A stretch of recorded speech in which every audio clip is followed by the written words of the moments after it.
வணக்கம். சிவாஜினி ஸ்ரீதரன். தகவல் 479. மரமுந்திரிகை.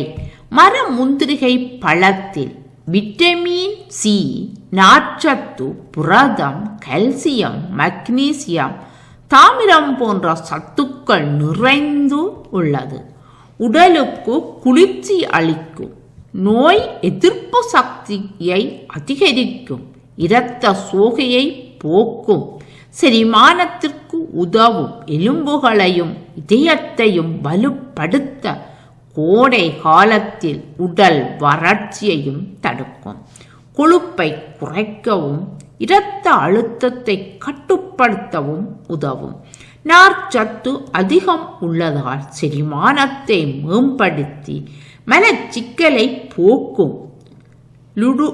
லூமின் சத்து கண் மற்றும் சரும ஆரோக்கியத்திற்கு நல்லது. மரமுந்திரிகை மரங்கள் பிரேசிலின் அமேசன் மலை காடுகளை பூர்வீகமாக கொண்டவை.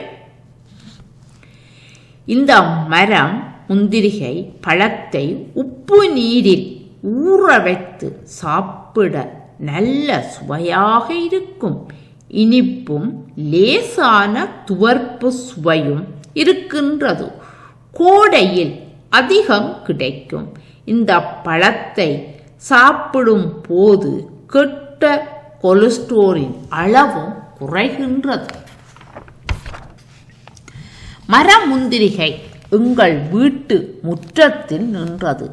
நிறைய காய்க்கும், பழுக்கும், பார்வைக்கு கூட மிக மிக அழகான பழம்.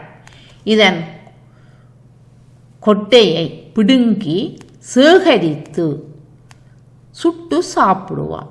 அதுதான் கஜு கொட்டை. மரமுந்திரிகை பழத்தை வெட்டி உப்பு தண்ணீரில் போட்டு சாப்பிட நல்ல சுவையாக இருக்கும். நான் சுவைத்து சாப்பிட்ட நினைவுகள் கூட இப்போது வருகின்றது. நீங்களும் பழம் சாப்பிட்டு இருக்கின்றீர்களா? உங்கள் வீட்டில் இந்த மரம் நின்றதா?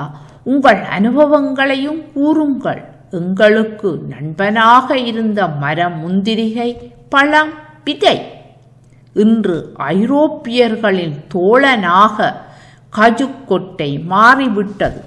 அவர்களுடைய உணவுகளுக்கு முன் இவர்கள் முதல் சாப்பிடுவதாக கஜு ஓட சேர்ந்த பாதாம் பருப்பை ஆரம்பத்தில் இவர்கள் உணவு உண்பதற்காக கொடுத்து கொள்வார்கள். இப்போது ஐரோப்பியர்களின் உணவு பழக்கத்துடன் ஒன்றிணைந்திருக்கின்றது. அதிக விலையாக இருந்தாலும் சுவைக்கு மேல் சுவை சீக்கக்கூடிய கஜு. இந்த மரமுந்திரியை பற்றி நீங்களும் பேசிக்கொள்ளுங்கள். நாங்கள் மீண்டும் சந்திப்போம். நன்றி, வணக்கம்.